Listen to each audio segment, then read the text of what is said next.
छिपकर मारा, हमने घुसकर मारा, बस इतनी कहानी है।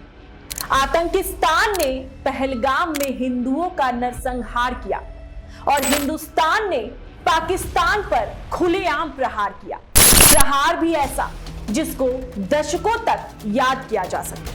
नमस्कार, स्वागत है आपका जीवन 24 के डिजिटल प्लेटफॉर्म में और मैं हूं आपके साथ ऋषु चौधरी। पहलगाम आतंकी हमले में जिस तरह से हिंदुस्तान की बहन बेटियों की मांग सुनी हो गई थी, वैसे ही पाकिस्तान में आतंकियों के घर सुने हो गए। भारतीय सेना ने पहलगाम का बदला पाकिस्तान में तबाही मचा कर दिया। ऑपरेशन सिंदूर का जिक्र करते हुए योगी आदित्यनाथ ने पाकिस्तान को खुली चेतावनी दे डाली। योगी आदित्यनाथ ने साफ कर दिया कि ये नया भारत है, घर में घुसकर मारता है। आतंकियों ने पहलगाम में जिस तरह से धर्म पूछकर निशाना बनाया, जिस तरह से बहनों की मांग का सिंदूर उजाड़ दिया, वैसे ही आतंकियों के घर उजाड़ गए। कि आतंकवाद अब अपनी अंतिम श्वास ले रहा है। भारत के अंदर यह कतई स्वीकार्य नहीं है। इसके ताबूत पर अंतिम कील ठोकने की शुरुआत हो चुकी है। इसी प्रकार से आतंकवादियों और उनके आकाओं को उसकी सजा जरूर मिलेगी। तो सुन लीजिए, ये हुंकार, ये प्रहार, ये दहाड़ जो कि सूबे के मुख्यमंत्री योगी आदित्यनाथ की है। जगह लखनऊ थी, लेकिन निशाने पर था वो मुल्क जिसके पास भीख मांगने के लिए भी कटोरा नहीं है। निशाने पर वो आतंकी थे जिन्होंने हिंदुओं का लहू बहाया था और दहाड़ रहे थे योगी आदित्यनाथ, वो योगी जिनको सूबे के ध्वजावाहक के साथ सनातन के भी ध्वजावाहक हैं। योगी ने पहले पाकिस्तान को लताड़ लगाई, फिर फटकार लगाई और फिर अंतिम वार्निंग दे डाली, जिससे पाकिस्तान कांप रहा है। पूरी दुनिया को यह याद कर लेना चाहिए कि यह हमला सिर्फ झांकी है, अभी तो बदला बाकी है। क्योंकि भारत ने चुन चुन कर आतंकियों का अंत किया। ये तस्वीरें पूरी दुनिया कभी नहीं भूलेगी। ये मंजर हर पाकिस्तानी ने अपनी आंखों में बसा लिया है। ये खौफ हर आतंकी की आंखों में देखा जाएगा। 6 और 7 मई की दरमियान रात आतंकिस्तान के लिए कयामत की रात थी। भारत की मिसाइलें चुन चुन कर पहलगाम का बदला ले रही थी। इंडिया ने पाकिस्तान में आतंकियों के 9 ठिकानों को निशाना बनाया, जिसमें कई आतंकियों की मौत हुई। बहावलपुर में जैश ए मोहम्मद का मुख्यालय तबाह हुआ।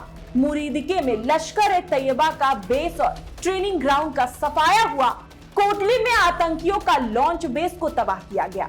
गुलपुर में, राजौरी और पूंछ में हमलों के लॉन्च पैड को पूरी तरह से नस्ते नाबूद किया। सवाई में लश्कर कैंप को खत्म किया गया। सरजाल और बरनाला में घुसपैठ के रास्ते को इंडियन मिसाइलों ने खत्म कर दिया। महमूना में हिजबुल मुजाहिदीन के ठिकानों को पूरी तरह से तबाह कर दिया गया। ऑपरेशन सिंदूर के जरिए भारतीय रणबांकुरों ने पहलगाम हमले का मुंह तोड़ जवाब दिया।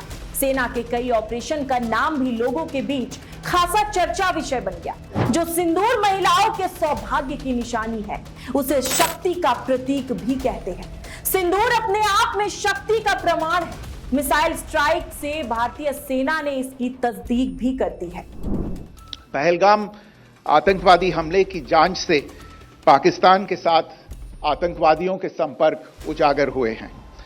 रेजिस्टेंस फ्रंट द्वारा किए गए दावे और लश्कर ए तैयबा से ज्ञात सोशल मीडिया हैंडल द्वारा इसको रीपोस्ट किया जाना इसकी पुष्टि करता है। इस हमले की रूपरेखा भारत में सीमा पार आतंकवाद को अंजाम देने के पाकिस्तान के लंबे ट्रैक रिकॉर्ड से भी जुड़ी हुई है, जिसके लिखित और स्पष्ट दस्तावेज उपलब्ध हैं। पहलगाम में जिस बर्बरता से आतंकियों ने पर्यटकों को निशाना बनाया, आतंकवादियों ने महिलाओं और बच्चों तक को नहीं छोड़ा। कई शादीशुदा महिलाओं ने अपने सिंदूर को अपनी आंखों के सामने से उजड़ते देखा। उसका प्रतिशोध था ऑपरेशन सिंदूर। भारत का ये एक्शन न केवल एक सैन्य जवाबी कार्रवाई है, बल्कि भारत की नारी शक्ति के सम्मान और सुरक्षा के प्रति प्रतिबद्धता की सनद भी है।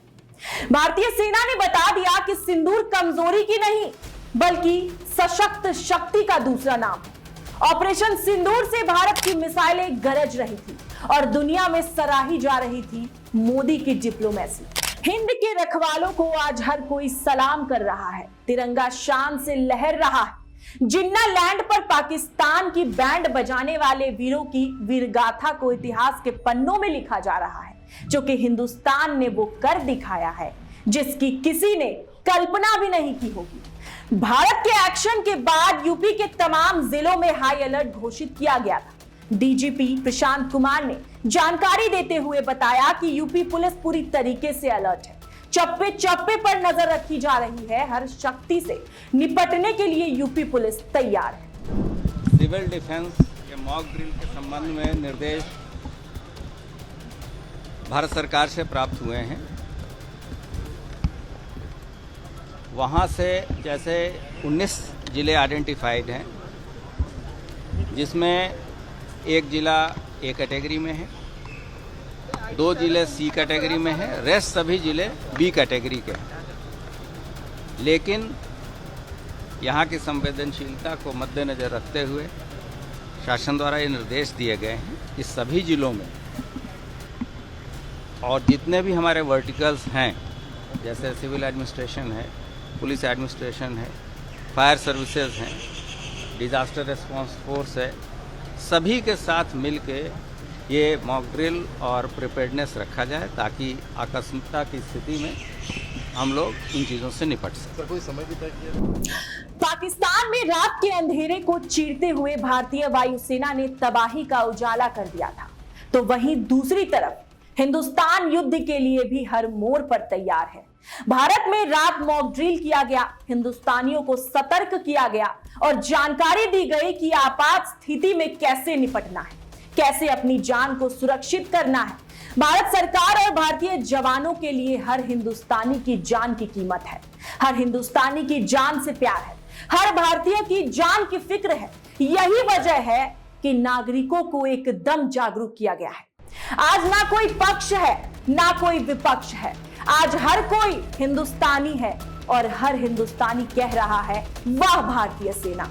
आपने जो कर दिखाया वो दुनिया में कोई नहीं कर सकता।